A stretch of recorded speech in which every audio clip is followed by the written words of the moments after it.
네, 안녕하세요.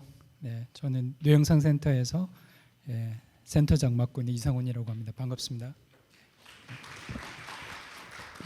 이번 학기에 처음으로 열리는 아트페어 시리즈고요. 아트페어 시리즈에 대해서 처음 와보신 분들도 계실 테니까 좀 취지를 간단하게 설명드리면, 저희들이 그 새로운 뇌영상 장비 시마X라는 그 최첨단 장비를 구매를 했는데, 이거는 그 미국에서 있었던 그 휴먼 브레인 커넥톤 프로젝트의 그 차일드라고 보죠. 브레인 차일드. 그러니까 실제로 대규모로 사용할 수 있게 상용화된 이제 모델을 스캔했는데, 이것이 특화되어 있는 부분이 이제 디퓨전 이미징입니다. 그래서 오늘 그 자세한 내용은 배종훈 교수님께서 설명해 주실 거고, 그런 걸 포함해서 여러 가지 새로운 부대 장비들도 함께 되어 있는데, 아트페어 시리즈는 이제 그거 어떻게 하면 이런 연구에 낯선 분들도 계실 거잖아요.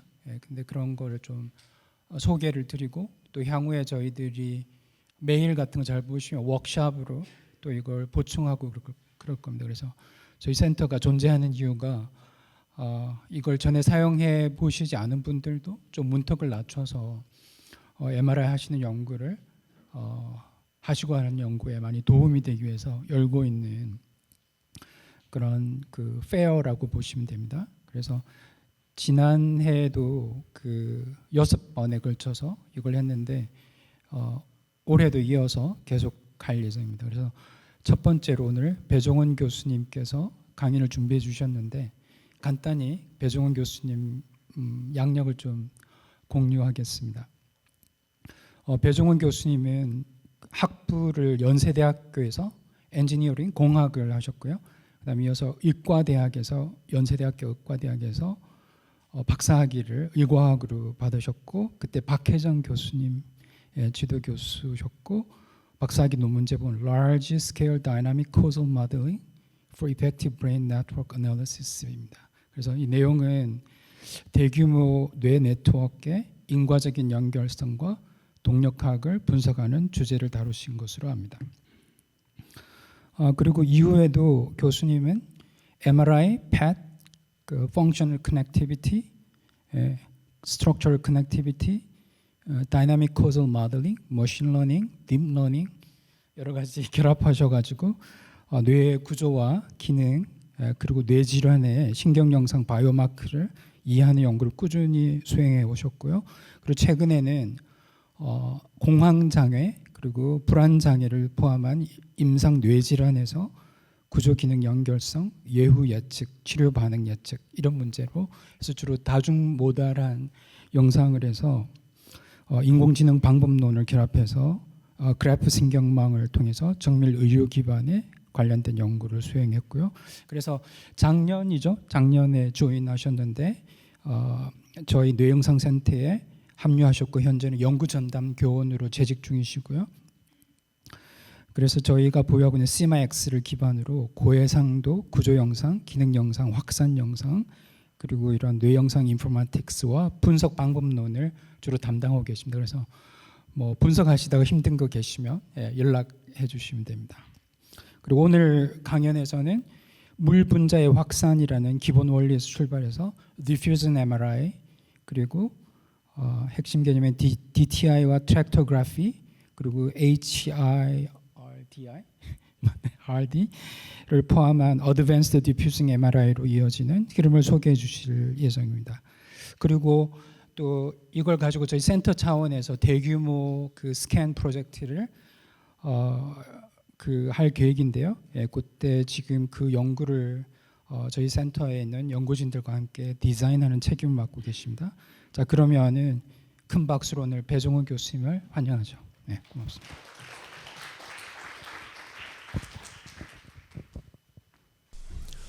네, 소개받은 이제 뇌영상센터 배종원이고요. 네, 저는 컴퓨테이셔널 하고 이제 시스템스 뉴로사이언스로 이제 개인의 뇌 구조하고 기능, 그리고 이제 그 연결성 특성을 정량화해서 이를 이제 기초 연구하고 이제 임상 뇌질환 연구를 확장하는 이제 그런 프리시전 뉴로이미징 바이오마커 개발을 목표로 연구를 진행을 해오고 있습니다. 그래서 오늘 강의에서는요, 그중 한 축이 되는 요 디퓨전 MRI를 이제 다루면서 추가로 저희 센터의 MRI로 이제 고해상도 멀티모달 뇌영상 연구를 수행할 때 얻을 수 있는 그런 장점하고 어떤 연구를 실제로 수행을 할 수 있는지 간단하게 소개를 드리겠습니다. 그래서 요 순서대로 진행을 드릴 거고요.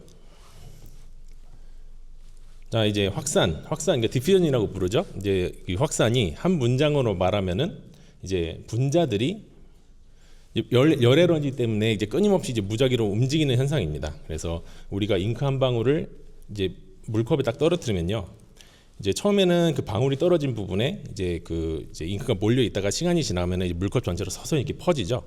그래서 이건 물 분자들이 이제 이런 공간상에서 계속 랜덤하게 움직이고, 그다음에 그 움직임이 시간에 따라서 누적되면서 나타나는 그런 결과입니다. 그래서 이제 이걸 물리학에서는 이제 브라우니안 모션이라고 표현을 하는데, 중요한 포인트는 이제 아무 방해가 없는 공간에서 이제 물 분자들은 어느 방향으로든 이제 똑같은 확률로 움직인다, 그런 내용이 되겠고요. 이제 이런 상태의 확산을 이제 등방성을 가지고 있다고 부릅니다. 이제 아이소트로픽하다, 이제 별도의 방향성이 없이 이제 계속 퍼진다, 사방으로 퍼진다는 이제 특징만 남는데요. 이제 실제 생체 조직은 이제 물이 움직이는 공간이 그렇게 단순하지가 않습니다. 그래서 이제 멤브레인이나 마일린이나 뭐 그런 프로틴들도 있을 거고요. 이제 티슈 바운더리 같은 것들이 이제 촘촘하게 있어서 이제 물 분자의 움직임을 이제 계속 여기저기 부딪히게 만들거든요. 그래서 이런 구조물들이 이제 물 분자를 완전히 못 움직이게 붙잡는 것까지는 아니지만, 이제 어떤 방향으로는 더 잘 움직이고 어떤 방향은 덜 움직이게 만듭니다. 그래서 여기 보시면 이제 멤브레인 같은 것들에서 티슈 바운더리 이런 것들에 부딪혀서 물 분자의 움직임이 제한이 되니까, 이제 브레인 안에서는 이제 확산이 단순히 완전히 무작위적으로 일어난 것보다는 이제 주변 미세 구조의 영향을 받은 이제 확산으로 바뀌게 된다는 특징이 있습니다.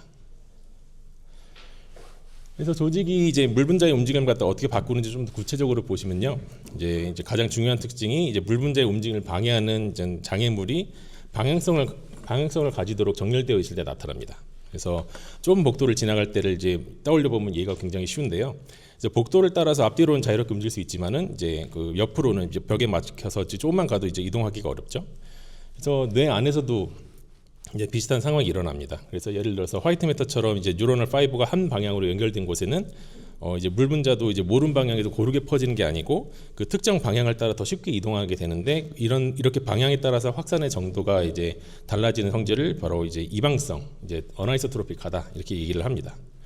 그래서 디퓨전 MR은 이제 바로 이 이방성을 이용해서 이제 눈으로 직접 관찰할 수 없는 이제 조직의 방향성 구조에 대한 힌트를 얻는 그런 기법입니다. 그래서 실제 뇌 조직을 살펴보면요, 이제 화이트 매터 같은 경우는 이제 엑슨들이 이제 이런 식의 다발을 이루어서 이제 그 화이트 매터 안에 위치를 하게 되는데, 이렇게 물 분자 입장에서는 마치 빨대 묶음이나 아니면 호스 안에 있는 그 갇혀 있는 것과 비슷합니다. 그래서 물 분자는 이 파이버를 이렇게 가로지르는 것보다 이제 물 분자, 이제 그 파이버 방향을 따라서 좀 더 쉽게 이동하게 되겠죠. 그래서 이제 중요한 점은 이제 우리가 물 분자를 하나하나를 다 추적할 수 있는 건 아니고, 이제 한 복셀 안에 존재하는 이제 수많은 물 분자들이 어느 방향으로 얼마나 퍼졌는가를 이제 하나의 분포로 요약해서 보는 겁니다. 그래서 이런 식으로 이제 따라서 움직이게 되면은 이거를 모델링하게 되면 이렇게 타원형으로 이제 만들 수가 있겠죠. 그래서 이 파이버가 잘 정렬된 곳에서는 이제 물 분자 움직임의 분포가 이제 길쭉한 타원 형태를 띠게 되고, 그리고 바로 이 길쭉한 모양이 우리가 보고자 하는 조직의 이제 방향성 정보를 담고 있습니다. 이제 이런 확산 현상이 이제 뇌 서로 다른 조직에서 어떻게 다르게 나타나는지 살펴보면요, 주요 팩터가 이게 두 가지입니다. 이제 물 분자가 움직일 수 있는 공간이 얼마나 넓은가, 그리고 그 움직임의 방향성이 있는가, 이 두 가지입니다. 그래서 처음에 CSF라고 해서 이 뇌 척수액인데요. 이제 요 안에 보면은 이제 뇌 척수액은 이제 물 분자 입장에서 굉장히 광활한 공간입니다. 그래서 주변에 부딪히거나 이제 막히는 구조가 거의 없기 때문에 이제 물 분자는 이제 어느 방향으로든 자유롭게 움직이고요. 그래서 확산의 크기가 굉장히 크고 방향성도 거의 없습니다. 이제 한마디로도 어느 방향으로는 비슷하게 자유롭게 퍼진다고 이해하시면 되고요. 다음은 이제 그레이 매터인데요. 그레이 매터 같은 경우는 이제 신경세포체가 굉장히 밀집해 있는 공간입니다. 그래서 미세 구조가 좀 복잡한 편이기 때문에 그 CSF처럼 자유롭게 움직이는 어려워서 확산의 크기 자체는 좀 작아지지만, 그래도 이제 내부 구조가 특별한 방향성을 띠지는 않기 때문에 이제 방향성이 상대적으로 좀 약합니다. 그래서 약간씩 퍼지기는 하는데 이제 뚜렷한 방향성이 없다. 그래서 이런 형태를 띠고요. 이제 마지막으로 화이트 매터 쪽을 보시면은 이제 액선 따발이 이제 길게 정렬이 되어 있고 그다음에 이제 마이엘린 같은 구조가 그 액선을 감싸고 있는 형태입니다. 그래서 이렇게 정렬된 구조 때문에 이제 물 분자 이동이 이제 방향에 따라 이제 다르게 제한이 되는 케이스인데요. 그래서 이제 파이버를 따라서는 그 비교적 용이하게 움직이지만은 이제 파이버를 가로지르는 방향으로는 많이 방해를 받는다. 그래서 이런 화이트 매터에서는 확산의 크기 자체보다도 어느 방향으로 더 잘 움직이는가가 이제 가장 중요한 정보가 됩니다. 그래서 이제 이 딥션 MR에서는 이제 이 바로 물 분자의 움직임 차이를 주로 보고요. 그다음에 우리는 이제 여기 있는 조직이나 이제 물 분자 같은 것들을 직접 관찰을 할 수는 없지만 여기서 나타나는 물 분자의 움직임을 통해서 이제 조직의 구조적 특징을 이제 간접적으로 읽어내는 그런 방법입니다. 그래서 이런 이제 확산의 차이가 이제 MR에서 이제 신호로 어떻게 측정되는지 좀 봐야겠는데 측정 신호를 바로 보기 전에 여기서 한 가지를 먼저 짚고 넘어가야 됩니다. 그래서 이제 MR은 원래 이제 다양한 컨트라스트 기법이 여기 보시는 바와 같이 있는데 대부분은 그 확산 자체를 주된 관심사로 보질 않습니다. 그래서 예를 들어서 T1이나 T2나 플레어 같은 이런 구조 영상은 조직에 있는 물 분자 안에 있는 수소 원자들이 이제 자기장을 쫙 걸어줬을 때 이 자화가 됐다가 그거에 다시 자화가 없어지는 그 특성을 중심으로 보고요. 그다음에 SWI라고 해서 그 마그네틱 서셉티빌리티를 보는 그런 자화율을 보는 그런 방법. 그다음에 fMRI는 이제 혈류의 이제 옥시전 레벨 디펜던시를 이제 보는 그런 방법들입니다. 그래서 이런 영상들은 이제 확산에 의해서 신호가 영향을 받을 수는 있는데 이제 그 확산 자체를 그 강조하라는 목적으로 만들어진 시퀀스는 아닙니다. 근데 반면에 이제 디퓨전 웨이티드 이미징이라서 이게 디퓨전에 굉장히 센시티브하게 이제 설계가 되어 있는데요. 이제 물 분자가 더 많이 움직일수록 이제 신호가 더 많이 감소하고 이제 덜 움직이면 신호 감소가 적게 나타납니다. 그래서 결국 디퓨전 웨이티드 이미지라고 하는데 이 DWI는 이제 조직 안에서 물 분자가 얼마나 퍼졌는가를 그 신호 변화로 읽어내는 그런 영상입니다. 근데 이제 확산 정보를 이제 실제로 얻는 방법은 이제 직관적으로 떠올릴 수 있을 정도로 굉장히 단순한데 처음 위치를 기준으로 이제 일정 시간이 지난 뒤에 얼마나 이동했는지를 보면은 이제 시간에 따라 움직임을 알 수 있겠죠. 그래서 디퓨전 MR도 이제 그 기본 아이디어는 같습니다. 이제 다만 이 브레인 안에서의 확산이 방향성이 좀 제한이 되어 있고 그 다음에 3차원상에서의 확산이기 때문에 좀 더 복잡한 방향성이 존재할 수 있고 그거를 확인하기 위한 과정들이 좀 더 있는 정도입니다. 그래서 어떤 확산을 보든지 간에 확산이 일어나지 않았을 때 기준점이 하나 있어야 되고 그다음에 확산이 이루어진 영상을 여러 개 얻어서 이것들을 비교해서 확산에 의한 신호 감소가 어느 정도인지 그리고 확산이 내부 구조에 따라 내부적 방향에 따라서 이제 어떻게 달라지는지 이런 것들을 읽어내는 것이 디퓨전 MR의 기본 컨셉입니다. 방금 이제 확산에 의한 신호 감소라는 걸 한번 말씀을 드렸었는데요. 이제 MR의 기본은 아까 방금도 말씀드렸지만 자기장을 한번 걸어주면은 그 수소 원자들이 자석이 되었다가 그게 자석 성질이 감소하는 그 정도가 조직마다 다르다는 점을 이용한 이미징 기법인데 확산 MR 같은 경우는 거기에 더해서 물 분자가 얼마나 많이 위치를 바꾸는지에 따라 신호가 달라집니다. 그래서 MR 그레디언트 이제 MR 자기장의 영향을 받은 물 분자들이 이제 왼쪽처럼 그 이동이 작으면은 이제 신호들이 한 곳에 잘 보여서 신호 감지가 적고 신호가 밝게 보이는데 이제 이렇게 신호가 이제 막 퍼지기 시작하면은 물 분자들이 이동이 크게 하면은 그 신호가 이제 모이지 못하고 이제 흩어져서 이제 신호가 더 줄어들어서 어둡게 보입니다. 그래서 이제 DWI는 이제 이 움직임의 크기를 이제 밝기 변화로 변환해서 보여준 영상이고요. 다시 말해서 물이 많이 움직일수록 신호가 더 많이 줄어들고 덜 움직일수록 신호 감소가 적어지는데 이 신호 감소의 정도 차이가 바로 디퓨전 웨이티드 이미징을 통해 보고자 하는 것입니다. 그래서 디퓨전 MR이 이제 어떤 영상을 만들고 그걸로 뭘 하는지를 간단히 보여주는 슬라이드인데요. 이제 왼쪽에 이제 S0라고 나와 있는 것은 디퓨전 웨이팅, 그러니까 확산을 주지 않은 기준 영상입니다. 쉽게 말해서 이제 그 기본 사진이고 이제 이 정량적으로 그 얼마나 움직였는지 얼마나 확산이 되는지를 계산하는 그런 기준점이 됩니다. 그리고 이 가운데 있는 S 영상이 바로 저희가 특히 흔히 말하는 이제 DWI 확산 강조 영상인데요. 확산에 민감하게 스캔된 영상이기 때문에 이제 물 분자의 움직임이 큰 곳하고 작은 곳이 이제 밝기 차이로 바로 나타납니다. 그래서 임상 같은 데서 이제 DWI라고 보고 있는 영상이 거의 다 이런 영상 자체고요. 이제 오른쪽에 이제 SBL 레이쇼 같은 경우는 이제 필수 단계는 아니지만 이제 정량화를 위해서 등장하는 개념입니다. 그래서 S가 S0에 비해서 얼마나 줄었는지를 갖다가 비율로 보면은 이제 기본 신호 인텐시티의 영향을 어느 정도 줄이고 이제 확산 효과를 좀 더 깔끔하게 계산할 수 있는 장점이 있습니다.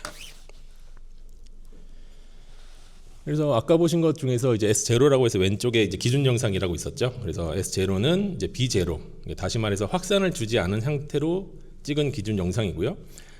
쉽게 말해서 기본 영상인데 이제 여기서 처음 이제 그 나오는 용어가 이제 B라는 이제 용어 이제 텀이 나옵니다. 그래서 여기서 B-value라고 부르는데 이제 B-value는 이제 얼마나 강하게 디퓨전 웨이팅을 걸었느냐를 나타나는 그런 값이고요. 이제 B라는 텀이 또 어떤 의미가 있어서 B로 명명이 된 건 아니고 이제 수식으로 정리하다가 이제 관리가 되어버린 그런 거기 때문에 B 자체에 어떤 큰 의미를 두지는 않으셔도 됩니다. 그래서 확산 유무에 따른 이제 신호를 이제 확인하기 위해서는 동일한 디퓨전 특성을 가진 영상끼리 비교를 해야겠죠.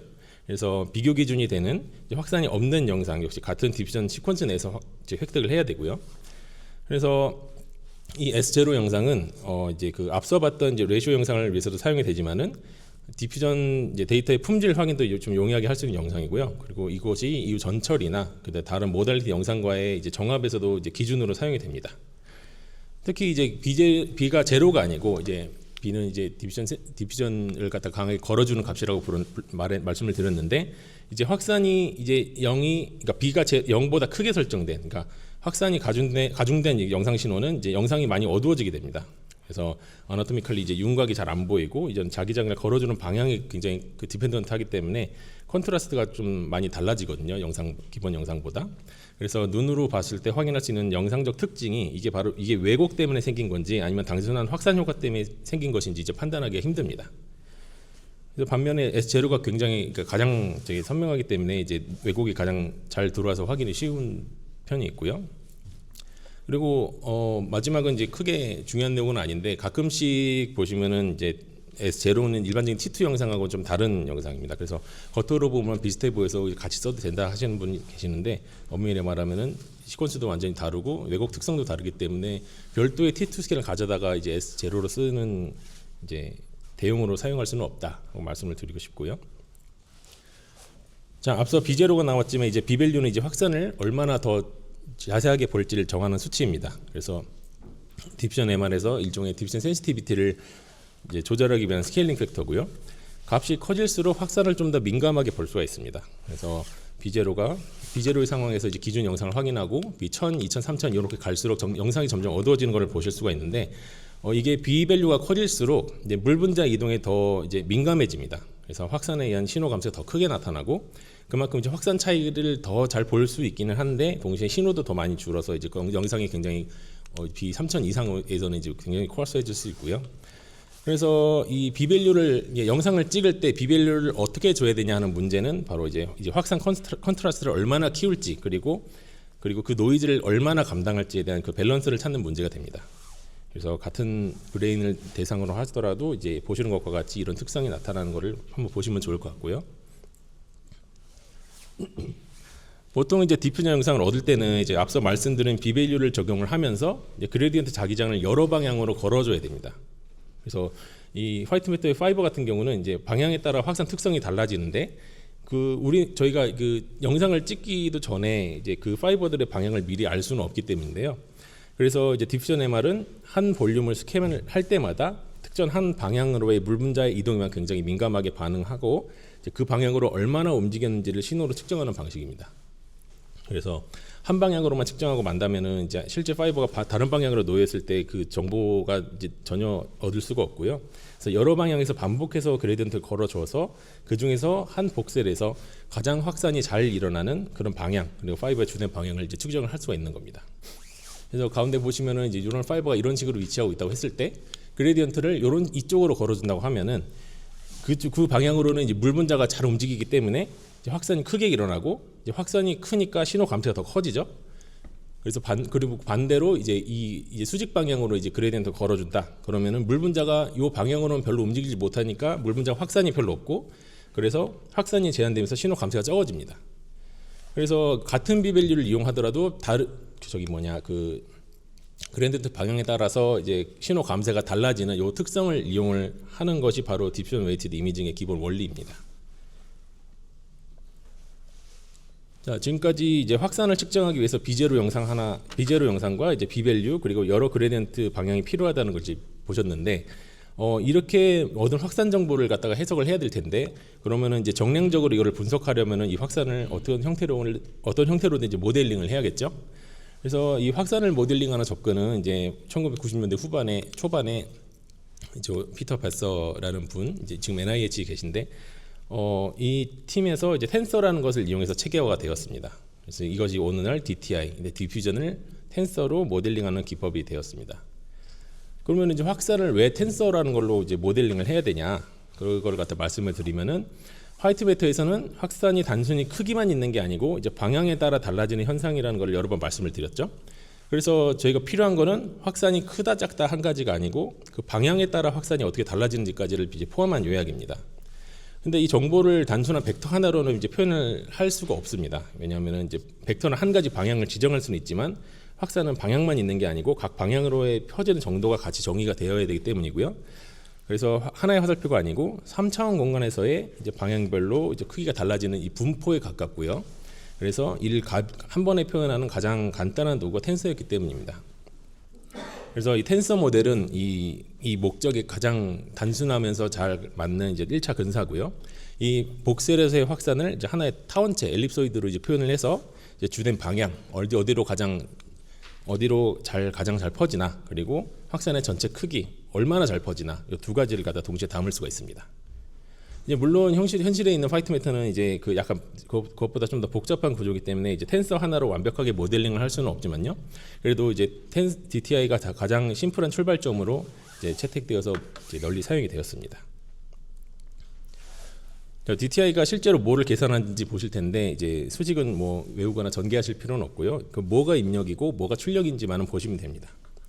그래서 우리가 임의의 방향 J로 이제 디퓨전 웨이티드 이미지를 찍으면은 그때 신호가 SJ로 저장이 됩니다. 이 SJ를 찍기 위해서 이런 파라미터들이 이용이 되는데 이제 S0 같은 경우도 아까 B0죠. 그냥 기준점입니다. 실제로 그 B0에서 실제로 측정된 기준값이고 그다음에 이제 BJ 같은 경우는 저희가 설정한 이제 B밸류고요. 그다음에 XJ는 저희가 준 그레디언트 방향입니다. 그래서 이 정보들은 이제 MR 가지고 스캐너를 하면은 영상하고 함께 이제 메타데이터로 다 저장이 되는 값들이고 실제로 저희가 모르는 값은 요 딱 하나입니다. 요 D라고 해서 3x3 이제 디퓨전 텐서라는 이제 이런 이제 팩터가 나오는데 결국 이제 DTI 영상이라는 거는 여러 방향에서 신호를 측정을 해두고 그 측정 값들을 이용해서 각 복셀마다 D를 역으로 계산하는 문제라고 보시면 됩니다. 그래서 여기 보이시는 것이 이제 디퓨전 D 텐서의 형태인데요. 이제 3x3 행렬로 되어 있는데 이 행렬이 이제 복셀 안의 확산을 이제 방향성을 가진 형태로 요약을 할 수가 있습니다. 그래서 이 대각선에 있는 값들을 보시면은 이제 DXX, YY, GG가 있는데 이거는 이제 각 좌표축 방향으로의 확산의 크기고요. 그래서 이 세 값은 각 확산의 크기를 이제 X, Y, G 방향으로 나눠서 보시는 것이라 이해하면 되고요.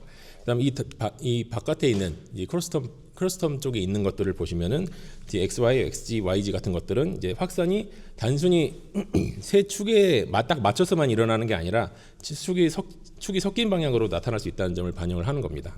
그래서 이 값들은 확산의 방향이 이제 기울어진 상태에서도 나타나기 때문에 그런 것들을 표현하기 위한 항이고요. 그래서 한 가지 이제 텐서에는 이제 구조적 포인트가 있는데 이 크로스텀 같은 경우는 이제 코베런스 값들입니다. 그래서 물리적으로 대칭이라는 뜻인데 이제 x하고 y에 대한 이런 x축과 y축에 대한 관계성이라고 보시면 됩니다. 근데 x에 대한 y의 관계성이나 y에 대한 x의 관계성이나 결국은 똑같거든요. 그래서 요 그 다이고널 텀을 기준으로 요 둘 이렇게 세 쌍의 그러니까 그 지표들이 다 동일한 값을 가집니다. 그래서 실제로 독립적인 값은 9개가 아니라 6개가 되고요. 그래서 이거 우리가 복셀마다 구해야 하는 값들은 요 6개 값이고 이제 DWI를 이제 한 방향에서 한 장 찍을 때마다 복셀당 방정식 한 개를 제공하는 셈인데 그래서 그 기준 영상 하나를 찍고 그래서 서로 다른 방향으로 DWI를 최소 6장 찍어야 이 6개의 미지수를 풀 수가 있습니다. 그래서 실제 연구나 이제 임상에서는 이제 노이즈 때문에 훨씬 더 많은 방향을 찍어서 안정적으로 추정을 해야 되는데 다만 DTI 분석을 할 때 이론적으로 최소 6방향의 영상이 필요하다. 그리고 그 이유는 그 텐서의 독립 요소가 6개이기 때문이다 라고 이해하시면 될 것 같습니다. 그래서 같은 비밸류에서 방향만 바꿔 찍은 이로 S1부터 S6까지가 있고요. 이 6장의 차이가 결국 각 복셀의 텐서를 결정하는 정보가 됩니다. 그래서 이 지금부터 텐서 D를 요게 실제 우리가 다루는 지표들로 이제 어떻게 변환하는지를 갖다가 적어봤는데요. 이 수식은 이제 싱귤러 밸류 디컴포지션이라고 해서 이제 텐서를 방향과 크기로 분해하는 데 사용되는 수식입니다. 그래서 앞서 말씀드렸지만은 그 텐서가 이제 한 복셀의 확산을 타원체로 표현한 거라고 말씀을 드렸죠. 그래서 이 타원체는 이제 우리가 살고 있는 3차원 기반으로 3개의 축을 가지고 있는데 그 축의 방향이 바로 이 앞에 있는 아이겐 벡터 E1, E2, E3가 되고요. 각 축의 길이, 그러니까 그 방향으로의 확산이 얼마나 큰지가 바로 이 아이겐 벡터가 됩니다. 그래서 람다 1, 2, 3가 되고요. 그래서 텐서를 세 방향 벡터와 3개의 확산 크기로 요약을 할 수가 있습니다. 근데 텐서 아까 보셨지만 이제 3x3 행렬이 있고 이제 각 축에 대한 그 관계성이 같이 나와 있기 때문에 그대로 보기에는 좀 복잡해서 한눈에 와닿지가 않는 측면이 있습니다. 그래서 이제 물론 좀 그 영상을 많이 보고 익숙해지면 보이기 좀 하지만은 그래도 정량적으로 만드는 것이 더 확실하겠죠. 그래서 임상이나 이런 실제 통계 분석을 위해서는 텐서를 이제 몇 개의 요약 지표로 이제 줄여서 씁니다. 그래서 그 대표적인 게 요 민 ADC 값과 요 FA 값이라고 보시면 되는데요. 먼저 민 ADC 값 같은 경우는 이제 민 디피지비티라고 해서 한 복셀에서의 확산이 전반적으로 얼마나 잘 일어나는지 갖다 보시면은 이 확산 각 축으로의 확산 강도의 이제 평균 값에 불과하거든요. 그래서 방향을 따지지 않고 단순 평균을 낸 값이라서 쉽게 말하면 이 조직에서 물이 얼마나 자유롭게 움직이냐를 갖다 요약하는 값입니다. 그래서 방향과 무관하게 이제 해석을 할 수가 있고 임상에서도 뭐 이제 스트로크에서는 더 낮아지고 온콜로지에서도 낮아지는데 뭐 방사선 치료나 퇴행성 질환에서는 높아진다. 뭐 이런 식으로 임상에서 굉장히 직관적으로 쓸 수 있는 그런 값들입니다. 다음은 이제 FA 값인데요. 이제 fractional anisotropy라고 해서 이제 상대적인 어나이소트로피의 정도입니다. 그래서 이건 확산의 크기가 아니고 방향성의 정도를 요약을 하는데요. 그래서 모든 방향으로 비슷하게 움직여서 딱히 방향성이 없으면은 FA 값이 낮게 나타나고 그다음에 이제 특정 방향으로 훨씬 더 잘 움직인다. 그러면 FA가 굉장히 높아집니다. 그래서 일반적으로 CSF나 그레이메터 같은 경우는 좀 낮은 축이고요. 그래서 파이버가 잘 정렬된 그 화이트 매터에서는 상대적으로 높게 나타납니다. 이것도 마찬가지로 방향 자체를 말해주는 값은 아니고 이제 방향성이 얼마나 강한가를 갖다가 말해주는 그런 값이고요. 그래서 방금 보셨던 FA 값들이 이제 방향성이 얼마나 강한가를 알려준다고 말씀을 드렸는데, 근데 어느 방향인지는 안 알려주거든요. 그래서 이런 방향 정보를 주는 것이 바로 이런 기법들입니다. 그래서 이 한 복셀에서 물이 가장 잘 확산되는 방향, 그러니까 그 타원체로 보면 가장 긴 축의 방향이죠.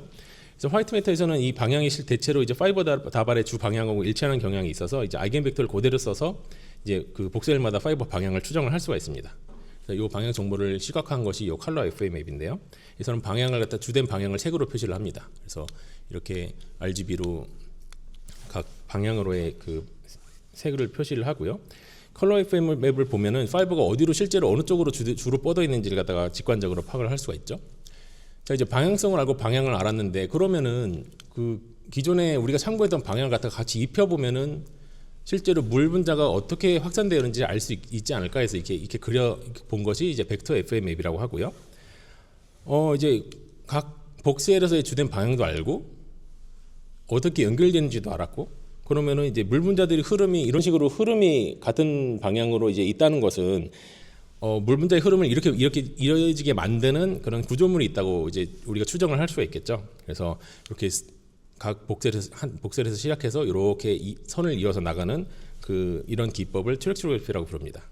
그래서 복셀 단위하고 이제 방향 정보를 연결해서 파이버 다발이 지나갈 이제 가능한 경로를 추정을 하는 방법이고요. 그래서 한 가지 주의하셔야 될 거는 이제 트랙트로그래피는 파이버 자체를 직접 측정을 한 게 아니고 그 로컬 디렉션 정보를 바탕으로 연결한 이제 추정한 결과입니다. 그래서 아무래도 어프로시메이션이다 보니까 이제 여러 가지로 한계점이 있는데 그건 뒤쪽에서 다시 말씀을 드리겠습니다. 그래서 이런 식으로 이제 이 방향성을 갖다가 이제 모델링을 하게 되면은 이것들을 이렇게 그대로 따라가면은 이렇게 신경 다발들이 어떻게 주로 연결이 되어 있는지를 갖다가 이제 추정을 할 수 있는 그런 기법입니다. 이제 트랙트로그래피로 본격적으로 넘어가기 전에 이제 중간 정리를 좀 하고 넘어가면요. 이제 지금까지는 복셀 단위에서 확산의 방향성과 크기를 요약을 하고 그다음에 여러 지표를 얻는 과정을 좀 봤습니다. 근데 제가 뇌에서 진짜 궁금한 거는 이제 이런 복셀의 한 방향 자체보다는 이제 그 방향들이 모여서 만들어낸 이제 연결 구조죠. 이제 그 연결망이라고 이제 부르는데 보시는 것처럼 이제 단순한 한 가닥이 아니고 여러 신경 따발들이 서로 다른 목적지를 향해서 뻗어 있고 그리고 그 경로가 겹치고 갈라지는 것들이 모여서 네트워크를 만듭니다. 그래서 결국 내 기능과 행동은 이런 장거리 연결이 어떻게 구성되어 있느냐 하고 깊게 그러니까 연관이 되어 있고요. 이제 병리적 상황에서도 이제 어떤 회로가 끊기거나 이제 변해왔는가를 갖다 이해하는 것이 굉장히 중요해집니다. 그래서 트랙시오그래피를 이용해서 이런 로컬 디렉션을 이용해서 내 전체 수준의 연결 경로를 확장하려는 시도가 계속 이루어졌습니다. 왼쪽 그림 보시면은 이렇게 물 분자들이 이제 주로 잘 움직이는 방향이 있고 이걸 갖다가 바로 이어가는 거라고 아까 간단하게 말씀을 드렸는데, 그래서 제일 간단한 그림으로 이거를 설명을 드리자면은 바로 이런 점선 그림 그리기 어렸을 때 많이 하셨죠? 그래서 이 전체 내 파이버를 한 번에 보는 게 아니고 복셀마다 추정된 그 방향성을 가지고 이제 아주 단순한 규칙으로 현재 위치에서 가장 그럴듯한 방향으로 조금 이동하고 그런 것들이 계속 방향을 따라서 계속 이어가는 그런 방식입니다. 그래서 이런 영상이 있을 때 이렇게 이 하얀 점에서의 방향성을 갖다가 거기서의 그 파이버가 어떻게 연결되는지 보면은 아주 쉽게 연결을 하실 수가 있죠. 그래서 이 과정을 반복을 해서 주변 방향이 부드럽게 이어지는 곳에서는 이제 자연스럽게 하나의 스트림라인이 만들어집니다. 그래서 이 트랙시오그래피라는 이제 기법에는 크게 두 가지 카테고리가 있는데요. 하나는 이제 디터미니스틱 트랙시오그래피라고 해서 이제 각 복셀에서 주 확산 방향을 하나의 방향으로 딱 정해놓고 그 방향을 따라서 한 줄의 스트림라인을 이제 그립니다. 이제 지금까지 보셨던 아이디어가 바로 이 내용이고요.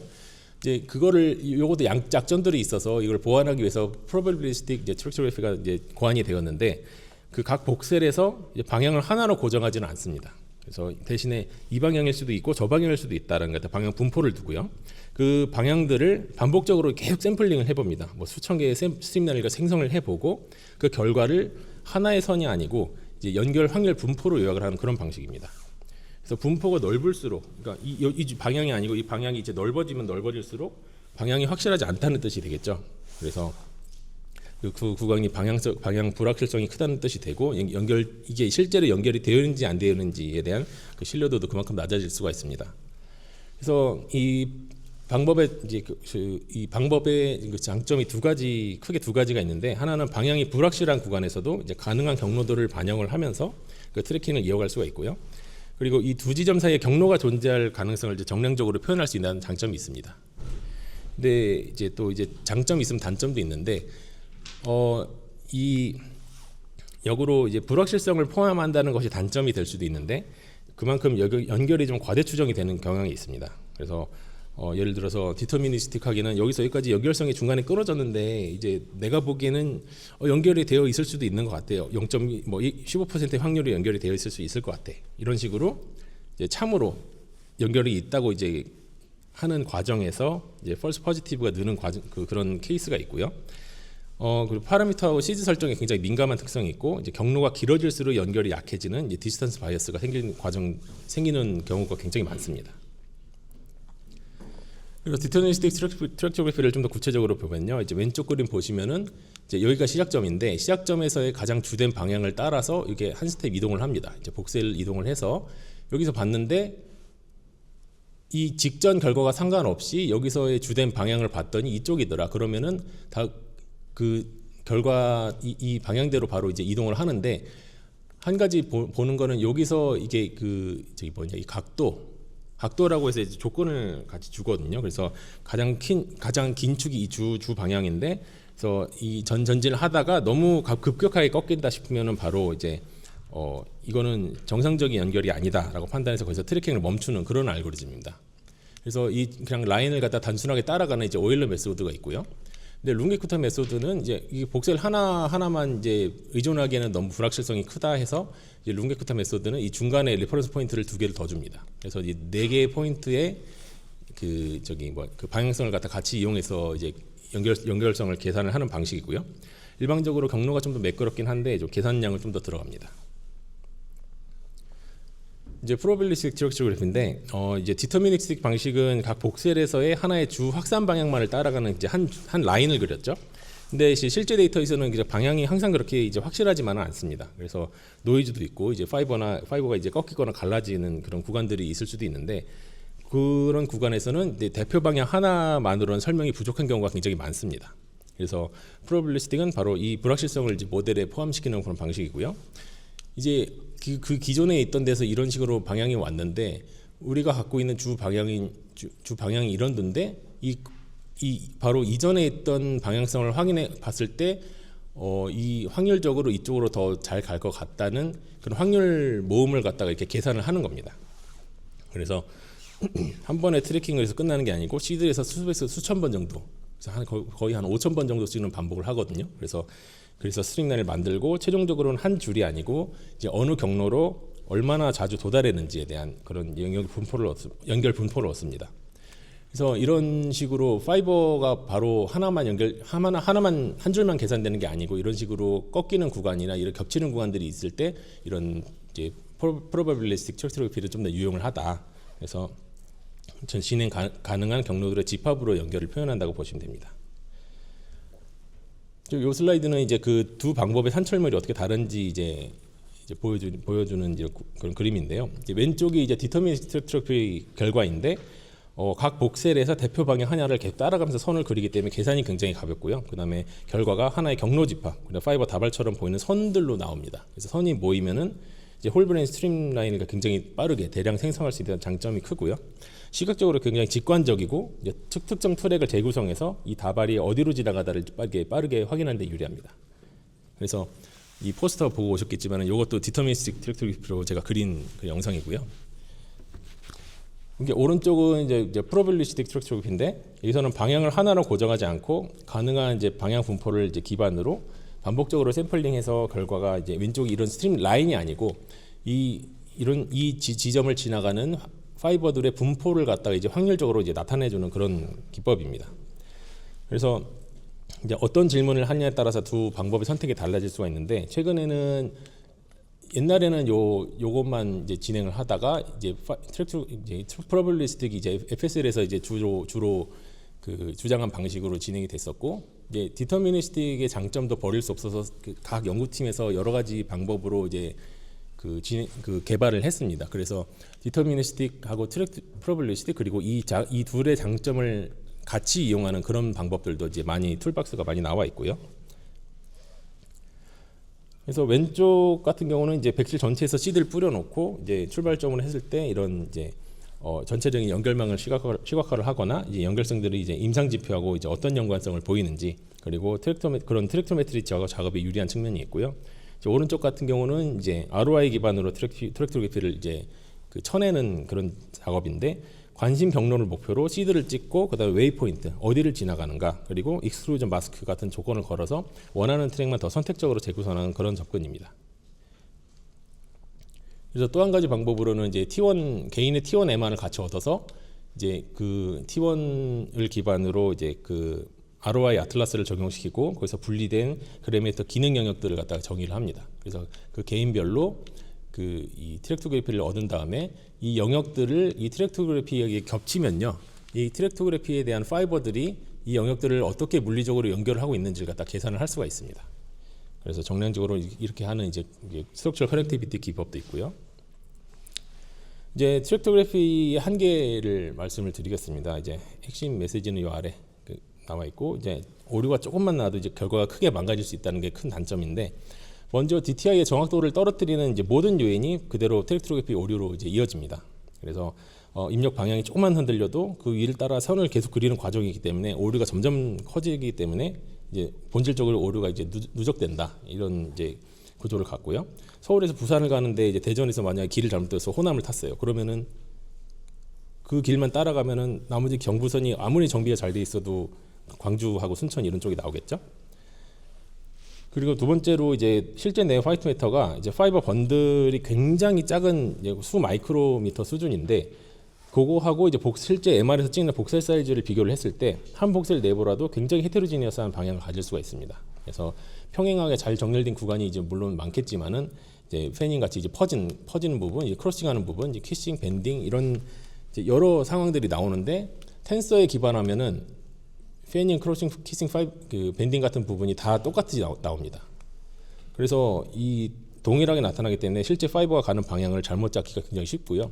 이런 식으로 액션이 연결되어 있다 하더라도 텐서로 보면은 이런 식으로밖에 계산을 못 합니다. 그래서 실제 액션을 이제 경로하고 이제 확산으로부터 추정된 방향을 반드시 1대1로 대응하지 않을 수 있다. 이런 것들이 이제 텐서 베이스드 트랙토그래피의 단점이라고 보시면 됩니다. 그래서 이제 DTI 기반 트랙토그래피가 자주 실패하는 이유 중 하나 이제 크로싱 파이버 이제 문제를 갖다 살펴보면요. 이제 이 그림을 보시면은 이제 텐서가 표현할 수 있는 모양을 이제 직관적으로 보여주는 쪽인데 이제 파이버가 한 방향으로 정렬이 잘 됐다. 람다 첫 번째 람다가 압도적으로 크다 하면은 바로 이제 방향성을 갖다가 직관적으로 나타낼 수 있는데 만약에 XY 축이 같은 크기로 퍼졌다 그러면 이런 원형 표현이 되겠죠. 근데 만약에 모든 방향으로 잘 퍼진다. CSF 같은 경우는 이런 식으로 구형으로 표현이 될 거고요. 그래서 이런 식으로 들어가게 되면은 텐서는 요 방향성을 갖다가 완벽히 잡을 수가 없게 됩니다.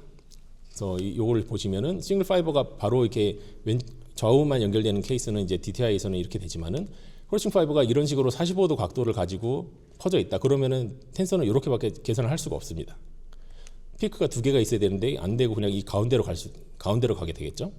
이런 식으로 퍼지게 되면은 아까 비슷하고요. 그래서 타원체 하나로만 이거를 맞추려고 시도하는 게 그 텐서이기 때문에 이제 잘못된 주방향을 가지는 이제 타원체가 돼서 이제 계산을 제대로 할 수가 없습니다. 그래서 이런 것들이 트랙토그래피에서 어떻게 나타나냐 하면은 이런 쪽에서 이제 콜프스 캘로섬을 지나가는 것들만 보면은 실제 연결이 있어야 되는 경로가 끊겨가지고 이제 펄스 네거티브가 나오는 경우도 있고요. 그다음에 이 크로스된 거를 갖다가 계산을 못해서 펄스 포지티브로 이제 없는 거를 갖다가 막 그리기도 하고요. 그다음에 이런 식으로 방향성이 좀 흐트러지게 되면은 FA 값 자체가 요거는 FA 값이 높은데 요거는 FA 값이 아주 낮게 나오거든요. 그래서 FA 맵이 이렇게 죽어가지고 이쪽으로 연결되는 연결성이 하나도 없다고 이제 그 트래킹을 다 끊어버리는 그런 문제도 생깁니다. 그래서 이런 구간을 제대로 다루려면 DTI 이후에 확장 모델이 필요하고 저희 센터에서는 이제 확장 모델에서도 좀 더 파인한 레졸루션으로 이런 문제들을 해결하기 위해서 이제 노력을 하고 있습니다. 이제 하디라고 해서 DTI 이후의 모델인데 제 자세한 설명은 뒤쪽에 드리고요. DTI로 이제 여기 브레인의 이 화이트 매터의 이 부분을 찍게 되면 이런 식으로 나타나게 됩니다. 근데 단순하게 보면 큰 문제가 없어 보이지만은 만약에 하디로 찍어서 이런 식으로 겹치는 부분들을 갖다가 다 모델링 할 수 있게 된다면은 실제로 있는 경로들 갖다가 하나도 반영을 못 한다는 게 이제 보이게 되겠죠. 그래서 이제 이런 하디 같은 모델에서는 DTI에서 전혀 인식을 못하던 그런 파이버들을 갖다가 계산을 할 수 있게 되는 그런 장점을 가지고 이제 개선이 많이 되었습니다. 그래서 DTI 같은 경우는 이제 이렇게 그 복사를 타원체 하나로 요약한다고 말씀을 드렸죠. 근데 이런 문제들을 해결하기 위해서 이제 여러 확장 기법들이 제안이 되었는데 결국 무엇을 더 얻고 싶은가에 초점을 두면 이제 크게 세 갈래로 이제 정리를 할 수가 있습니다. 첫 번째는 오리엔테이션, 이제 방향 쪽으로의 확장인데요. 이제 한 복셀 안에 파이버들의 방향이 여러 개가 공존을 할 수가 있다. 그래서 그런 거를 전제로 하고 그 방향들을 조금 더 잘 분해해서 그래서 그 분해 능을 높여서 이제 복잡한 파이버 이제 방향 문제를 풀려는 계열입니다. 그래서 이제 애퀴지션에서는 하디하고 이제 ODF 기법으로 이제 이거를 갖다가 해결을 해보자고 이제 제안이 되었고요.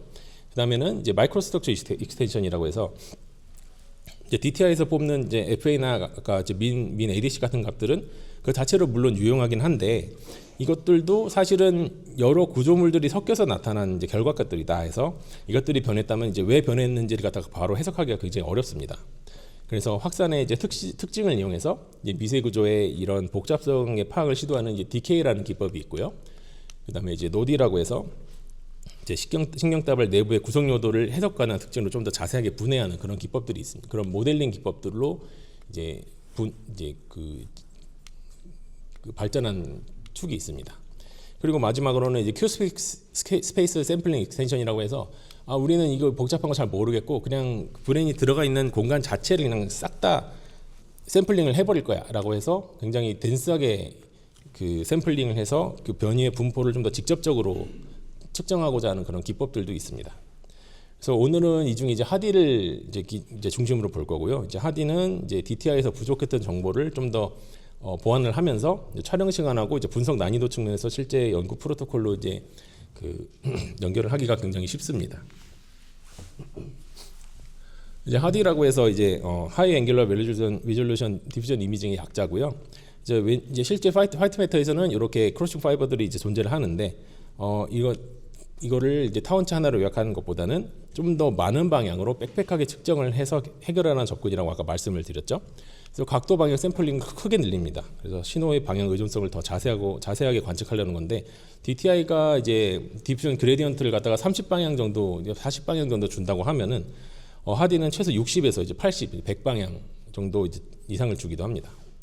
그래서 가운데 있는 이 구 모양이 이 텐서 같이 이게 3x3 행렬로 해결하는 게 아니고 우리는 이 구형 모델로 이제 모델링을 하겠다 해서 여기 있는 점 하나하나 구체에 있는 점 하나하나가 전부 샘플링 포인트로 생각하시면 됩니다. 그래서 방향성이 있는 부분은 살리고 없는 부분은 이제 꾸기는 방식으로 하면은 이런 식으로 좀 더 이런 이게 ODF라고 부르는데 그러니까 오리엔티드 디스트리뷰션 펑션이라고 이런 형태로 나타낼 수가 있습니다. 그래서 이 복사열 안에서 5가 어느 방향으로 더 존재할 수 있는 가능성이 높은지를 갖다가 봉우리를 여러 개 사용할 수 있다는 장점이 있습니다. 초창기에는 이런 식으로 이제 비밸류를 엄청 높여가지고 계산을 하는 방법을 썼는데 이게 비밸류가 거의 6,000까지 써야 되거든요. 근데 6,000은 이제 실질적으로 저희가 컨벤셔널 MRI에서는 거의 쓰기 힘든 그런 기법인데 최근에는 리컨스트럭션 기법들이 굉장히 좋아져서 3,000만 줘도 이렇게 굉장히 명확한 방향성을 나타내는 그런 그 모델을 얻을 수가 있습니다. 그래서 하디의 메인이 지금까지 말씀드린 게 디퓨전 그레디언트 방향을 더 자세히 이제 보는 것에 초점을 뒀다고 말씀을 드렸는데 단순히 방향수만 늘어나는 게 아니고 이제 여기서 비밸류, 그러니까 아까 자기장의 세기를 나타낸다고 말씀을 드렸죠. 그 비밸류를 어떻게 구성하냐에 따라서 해석 방식도 또 달라지는 기법들이 있습니다. 그래서 보시면은 이제 방금까지 설명을 드린 것들이 이 구형 형태에서 이 표면 이런 식으로 각도 이 구 중심에서 나타나는 중심에서 이쪽으로 구 표면으로 가는 이제 벡터를 생각을 하시면 그것이 바로 그레디언트 방향이라고 생각하시면 되는데요. 이제 구 하나만 가지고 그 샘플링을 할 때하고 비밸류를 1000, 2000, 3000으로 줘가지고 더 다양한 이제 그 공간에서의 자기장 샘플링을 하는 것하고는 또 완전히 또 다른 이야기가 됩니다. 그래서 이제 좀 더 복셀 안에서의 방향 정보를 더 잘 볼 수 있고 방향 정보뿐만이 아니고 그 비밸류에 따라서 이제 티슈별, 그러니까 그레이 매터, 화이트 매터, CSF 같은 것들이 이 비밸류에 따라서 디케이, 그러니까 자기장이 자화율이 디케이되는 그 속도도 다 같이 다르거든요. 그래서 이런 티슈별 신호 변화를 갖다가 함께 활용할 수 있는 장점이 있습니다. 그래서 멀티티슈 CSD라고 하는데 이런 기법들을 이용해서 뭐 컨스트레인트 스피리컬 디컨볼루션 이런 기법들을 이용을 하면은 더 정확한 ODF의 계산이나 이렇게 찍어 놓으면은 아까 말씀드렸던 이제 노디나 DKI 같은 이제 마이크로 스트럭처 모델로도 확장을 할 수가 있습니다. 그래서 왼쪽에서 오른쪽으로 갈수록 이제 시그널이 더 풍부해지고 해석 가능한 이제 디퓨전 정보가 늘어나는데 그만큼 스캔 타임하고 이제 SNR 부담이 좀 커집니다. 그래서 실제 연구에서는 장비 성능하고 그 목적에 맞는 이제 균형이 중요하고요. 네, 이거는 넘어가고 이제 앞에서 DTI의 한계하고 하디 이제 확장을 보셨는데 실제로 이런 어드밴스드 디퓨전 MRI를 찍는 거는 단순히 옵션을 한두 개 더 붙이는 수준이 아니고요. 이제 좋은 이제 디퓨전 MRI를 얻으려면은 몇 가지 조건이 이렇게 더 필요를 한데 첫 번째는 이제 스파셜 레졸루션입니다. 그래서 디퓨전 MR에서 복셀이 크면은 복셀 안에 이제 여러 파이브 방향이나 조직들이 섞일 가능성이 커서 이런 이제 복셀들을 이런 조직 간의 균일성이 떨어지니까 파셜 볼륨 이프도 커지고요. 이제 파이버 방향 추정하고 트랙토그래피가 이제 불안정해질 수가 있습니다. 그래서 더 작은 복셀을 이용해서 얻어야 화이트 매터 구조들을 더 정밀하게 평가하는 데 도움이 된다. 그리고요. 디퓨전 샘플링은 지금까지 계속 말씀드렸던 대로 디퓨전 웨이팅을 강하게 주거나 복셀을 작게 만들면 신호가 줄어드는데 거기서 좀 더 많은 방향 정보를 통해서 디퓨전 이 정도를 갖다 모델링을 할 수가 있다. 그리고 이미지 퀄리티를 당연히 신경을 써야 될 거고요. 마지막으로는 이제 프랙티컬 에퀴지션 타임인데 이 앞에 있는 것들을 다 하다 보면은 한 사람 디퓨전 하디까지 안 가고 우리가 디퓨전만 찍는데도 17분, 18분이 걸려버립니다. 그러면은 실제로는 이제 영상에서 그 제가 실험을 하는데 사용을 할 수가 없겠죠. 그래서 이런 요구 조건들을 저희 센터 MRI의 이제 시마X가 어떻게 이제 이런 조건들을 서포트할 수 있는지 간단하게 보시면요. 이제 앞서 그런 팩터들을 갖다가 이제 실제 스캐너에서 가능하게 만드는 하드웨어 요소가 크게 두 가지가 있습니다. 이제 그레디언트 앰플리튜드하고 이제 슬루 레이트이 있는데 이제 이 디퓨전 MR에서는 특히 이제 그레디언트 앰플리튜드가 굉장히 중요하고요.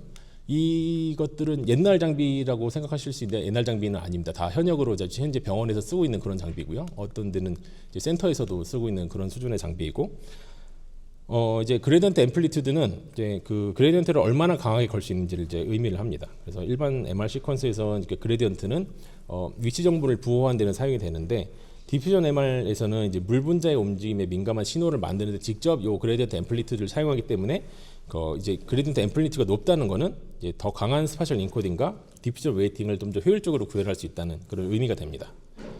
두 번째는 슬루 레이트인데, 슬루 레이트는 이제 시간이 지났음에도 요 이제 200 이상으로 못 올리는 이유가 그 환자, 그러니까 그 실험 참여자에 대한 건강 문제에 대해서 이제 이게 문제가 생겨서 200으로 이제 제한을 하고 있습니다. 기술적으로는 이거보다 훨씬 높은 것들도 많이 개발이 됐는데, 실질적으로는 요 200이 거의 맥시멈일 거고요. 이제 GE에서 조금 높은 거를 만든다고는 하는데 어찌 된지는 잘 모르겠습니다. 어쨌든 그 그러니까 휴먼 커넥터 프로젝트에서 만들었던 지멘스가 그 프로젝트에 참여하면서 만들었던 그런 노하우로 실질적으로 그 리서치 환경에서 쓸 수 있는 거의 최상위의 그런 스펙이라고 보시면 되고요. 그래서 이런 스펙을 가지고 T1하고 FMR하고 이제 DTI를 갖다가 이제 찍으면서 얻을 수 있는 그런 장점들을 좀 보여드리겠습니다. T1에서는 이제 세 장비 모두 이제 거의 구조 영상이 좀 좋게 나오는 편인데, 이제 전부 1mm ISO라고 하는 거는 저기 1mm 이제 그 큐빅한 그런 그 수치를 나타내는 그런 약자입니다. 그래서 1mm 정도는 이제 웬만한 컨벤셔널 MRI에서도 문제가 없는데, 저희는 0.8mm에서 옵티마이제이션을 시켜놨습니다. 근데 1.0이나 이제 0.8이나 별 차이가 없다고 생각하실 수 있는데, 볼륨으로 보면 거의 절반입니다. 그리고 거기다가 이제 비슷한 이제 촬영 시간 내에서 이제 아나토미컬 샘플링을 더 잘 세부적으로 할 수 있다. 근데 SNR이 좀 그러니까 이게 0.65까지도 내릴 수 있는 거를 저희가 확인을 했고요. 이제 SNR이 좀 떨어지기는 하지만 그런 경우에는 이제 복셀 볼륨은 이제 0.27 그러니까 밀리미터 세제곱 밀리미터가 됩니다. 그래서 T1 영상은 이제 단순히 이제 해박적 구조를 보는 데서 끝나지는 않고 다양한 이제 이런 이미징 페노타입을 만드는 데 사용이 되고요. 이제 아까 같은 차이가 이런 이제 연구들에서 이제 좀 더 유리하게 작용을 할 수가 있습니다. 이제 볼륨메트리라든지 VBM, 뭐 SVM 같은 이런 매핑을 갖다가 이제 좀 더 세밀하게 할 수 있고요. 근데 스트럭처럴 코베런스라고 해서 요 영역들 간의 코베런스가 또 그 스트럭처, 그러니까 디퓨전 말고 스트럭처 자체에 대한 그 네트워크 맵이 될 수 있습니다. 그리고 최근 이제 임상 쪽에서, 그러니까 나온 지는 오래됐지만은 최근 임상 쪽에서 갑자기 또 이제 많이 활용하기 시작한 브레인 에이지, 그리고 이 브레인 그 T1 브레인을 가지고 이 사람의 뇌가 실질적으로 크로놀로지컬 에이지 말고 바이올로지컬 에이지가 실제로 몇 살 정도 되는가, 그리고 그 차이를 이용해서 뭐 어떤 질환하고 연관성이 있는가를 보는 이제 브레인 에이지 프리딕션 연구도 가능하고요. 그 외에도 이제 다양한 클리니컬 어플리케이션 연구가 가능합니다. 이제 FMR 같은 경우는 이제 T1하고 다르게 T1은 한 번만 딱 찍고 볼륨을 한 번만 찍고 끝나는데, FMR 같은 경우는 이제 그 짧은 시간 간격으로 내 전체 볼륨 시그널을 갖다 이제 반복적으로 촬영하는 그런 기본 영상입니다. 그래서 FMR에서는 단순히 해상도만 보는 게 아니고 이제 그 스파셜 레졸루션, 이제 템포럴 레졸루션, 그다음에 디스토션을 함께 고려를 해야 되는데, 저희는 이제 똑같은 2초 조건에서 훨씬 작은 복셀 사이즈로 이제 그 애퀴지션이 가능을 합니다. 그리고 요 TR이 2초 말고도 이제 얼마 전에 그 카이스트에서 이제 요청을 주셨었는데, TR을 0.7에서 0.8 사이로 맞추면서도 이제 1.8에서 2mm 정도 이제 복셀 사이즈로 이제 측정을 할 수 있는 거를 저희가 옵티마이즈를 해놨고요. 그래서 그런 패스트 MR도 이제 이용이 가능합니다.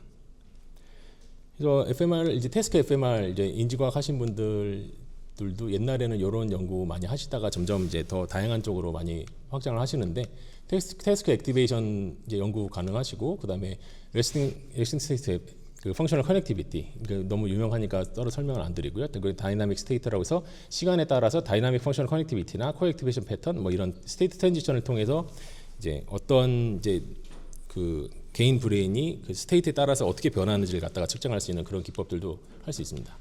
그다음에 네트워크 뉴로사이언스 그다음에 이런 것들도 가능을 하고요.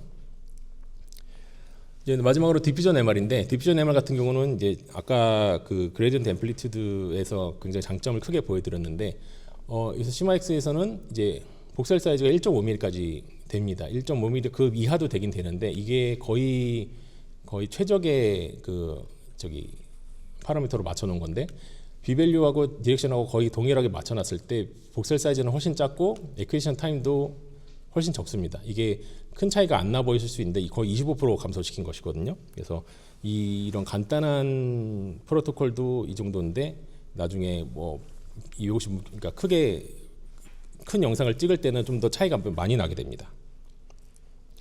그래서 이 차이가 왜 디퓨전 MR에서 가장 크게 나타나는지 이제 간단히 살펴보면요. 이제 디퓨전 MR에서 그레디언트의 역할이 다르기 때문인데 이제 T1하고 다르게 그 이제 디퓨전 MR에서는 그 디퓨전 웨이팅 이미지를 자체를 만드는 요소라고 말씀을 들었고 그 이제 디퓨전 웨이팅은 이제 간단하게 보면 이런 수식을 기반으로 이제 표시가 되는데 그레디언트 스트렝스가 굉장히 강하다고 말씀을 드렸습니다. 그러면은 똑같은 비밸류 똑같은 디퓨전 센시티비티를 만드는데 그레디언트 스트렝스가 애초에 강하니까 듀레이션을 적게 줘도 됩니다. 그럼 듀레이션을 적게 주면은 시그널 디케이가 줄고 T가 짧아지고 SNR이 굉장히 좋아지고요. 그 SNR을 기존 MR 수준으로 맞추려면은 또 그 동안에